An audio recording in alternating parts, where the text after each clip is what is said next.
দেশের রাজনীতির সবচেয়ে হাই প্রোফাইল এবং ভিআইপি আসন বলা হয় ঢাকা 17 আসনকে। আর এই ভিআইপি আসনেই এবার এমন এক অভাবনীয় ঘটনা ঘটে গেল, যা দেখে খোদ ক্ষমতাসীন দলের শীর্ষ নেতাদেরও কপালে চোখ ওঠার জোগাড়। এই আসনে বর্তমান প্রধানমন্ত্রী তারেক জিয়ার অন্যতম প্রধান প্রতিদ্বন্দ্বী হিসেবে পরিচিত ডাক্তার এস.এম. খালেদুজ্জামান এবার রাজনীতিতে এমন এক মাস্টার স্ট্রোক বা জাদুকরি চাল চলেছেন, যা পুরো দেশের রাজনৈতিক সমীকরণকে এক ধাক্কায় বদলে দিয়েছে। সাধারণত ঈদের আগে সরকার সাধারণ মানুষের জন্য ফ্যামিলি কার্ড বা টিসিবির মাধ্যমে কিছু ত্রাণ সামগ্রী প্রদান করেছে, কিন্তু ডাক্তার খালেদুজ্জামান সরকারি সেই বিশৃঙ্খল সিস্টেমকে পুরোপুরি চ্যালেঞ্জ ছুড়ে দিয়ে নিজের ব্যক্তিগত উদ্যোগে চালু করেছেন খালেদুজ্জামান কার্ড। শুধু একটি কার্ড চালু করেই তিনি থেমে থাকেননি।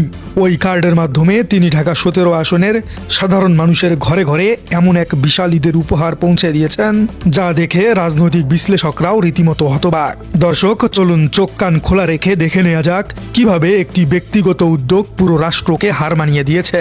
খবরের গভীরে যাওয়ার আগে এই খালেদুজ্জামান কার্ড জিনিসটা আসলে কি তা একটু জেনে নেওয়া দরকার।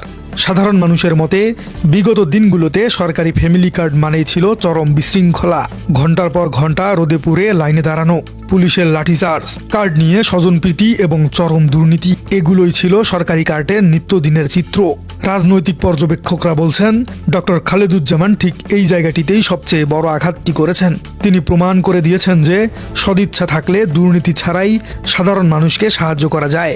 তিনি ঢাকা 17 আসনের সুবিধাবঞ্চিত মানুষদের তালিকা করে অত্যন্ত আধুনিক এবং সুশৃঙ্খলভাবে নিজের নামে ডক্টর খালেদুজ্জামান কার্ডটি বিতরণ করেছেন।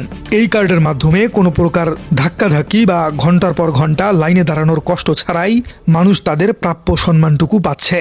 বিশ্লেষকদের মতে একটি সরকারি কাঠামোর সমান্তরালে নিজের ব্যক্তিগত উদ্যোগে এমন একটি নিখুঁত সিস্টেম দাঁড় করানো দেশের রাজনৈতিক ইতিহাসে আক্ষরিক অর্থেই একটি বিরল ঘটনা।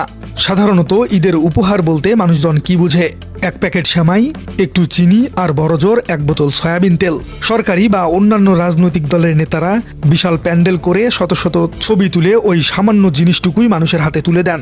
কিন্তু স্থানীয় বাসিন্দারা অবাক হয়ে জানিয়েছেন ডক্টর খালেদুজ্জামানের এই ঈদ উপহার কোনো সাধারণ উপহার নয়, এটি আক্ষরিক অর্থেই একটি মেগা প্যাকেজ।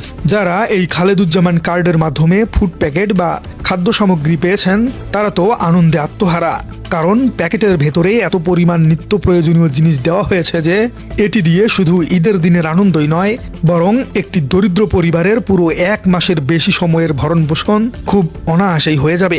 সাধারণ মানুষের মতে একজন নেতার এমন বিশাল হৃদয় এবং দূরদর্শিতা সত্যিই অভাবনীয়। তিনি শুধু মানুষকে একদিনের জন্য খাওয়াতে চাননি, তিনি অন্তত 1 মাসের জন্য তাদের পেটের ক্ষুধার চিন্তা থেকে মুক্তি দিয়েছেন। এই বিশাল মানবিক কার্যক্রমটি কোথায় পরিচালিত হয়েছে?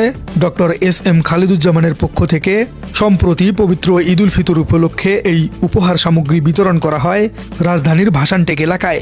ঢাকা 17 আসনের এই এলাকাটিতে প্রচুর খেটে খাওয়া মানুষ এবং সুবিধাবঞ্চিত মানুষের বসবাস। প্রত্যক্ষদর্শীদের মতে এই বিতরণের সময়ের চমকপ্রদ দিকটি ছিল এর চরম শৃঙ্খলা এবং ডিসিপ্লিন। সাধারণত এত বড় পরিসরে যখন ত্রাণ বা খাদ্য সামগ্রী দেওয়া হয় তখন সেখানে চরম বিশৃঙ্খলা দেখা দেয়, কিন্তু ডাক্তার খালেদুজ্জামানের স্বেচ্ছাসেবকরা পুরো বিষয়টি এতটাই সাজানো গোছানো এবং নিয়মতান্ত্রিকভাবে পরিচালনা করেছেন যে একটি পিঁপড়াও যেন কষ্ট না পায়। কোনো প্রকার রাজনৈতিক শোডাউন বা বড় বড় ব্যানার ছাড়াই একেবারে নীরবে মানুষের ঘরে ঘরে এই আনন্দ পৌঁছে দেওয়া হয়েছে। বিশ্লেষকরা বলেছেন সরকারি প্রশাসন যেখানে পুলিশ দিয়েও ত্রাণ বিতরণে শৃঙ্খলা আনতে পারে না, সেখানে একজন নেতার ব্যক্তিগত টিমের এই নিখুঁত ব্যবস্থাপনা পুরো বিষয়টিকে প্রমাণ করে যে সাংগঠনিক দক্ষতা তাদের কতটুকু শক্তিশালী। এই পুরো ঘটনাটির রাজনৈতিক তাৎপর্য বা ইম্প্যাক্ট আসলে কতটা গভীরে। রাজনৈতিক বিশ্লেষকরা মনে করছেন এই একটি উদ্যোগের ফলে ঢাকা 17 আসনে বর্তমান প্রধানমন্ত্রী তারেক জিয়ার শিবিরে একটি বিশাল মনস্তাত্ত্বিক চাপ বা সাইকোলজিক্যাল প্রেসার তৈরি হয়েছে। ঢাকা 17 হলো সরকার প্রধানের নিজের এলাকা, সেখানে সরকারের সবচেয়ে বেশি নজর থাকার কথা। কিন্তু যখন সরকার প্রধানের প্রতিদ্বন্দ্বী প্রার্থী সরকারি কার্ডের বিকল্প হিসেবে নিজের কার্ড চালু করে 1 মাসের খাবার মানুষের হাতে তুলে দেন, তখন সাধারণ মানুষের মনে সরকারের সক্ষমতা নিয়েই একটি বড় প্রশ্ন তৈরি হয়। স্থানীয় ভোটাররা এখন স্বভাবতই তুলনা করতে শুরু করেছেন। তারা দেখছেন সরকারি দলের নেতারা যখন শুধু প্রতিশ্রুতি দিচ্ছেন, তখন ডক্টর খালেদুজ্জামান ব্যক্তিগত পকেট থেকে লাখ লাখ টাকা খরচ করে নীরবে মানুষের সেবা করে যাচ্ছেন।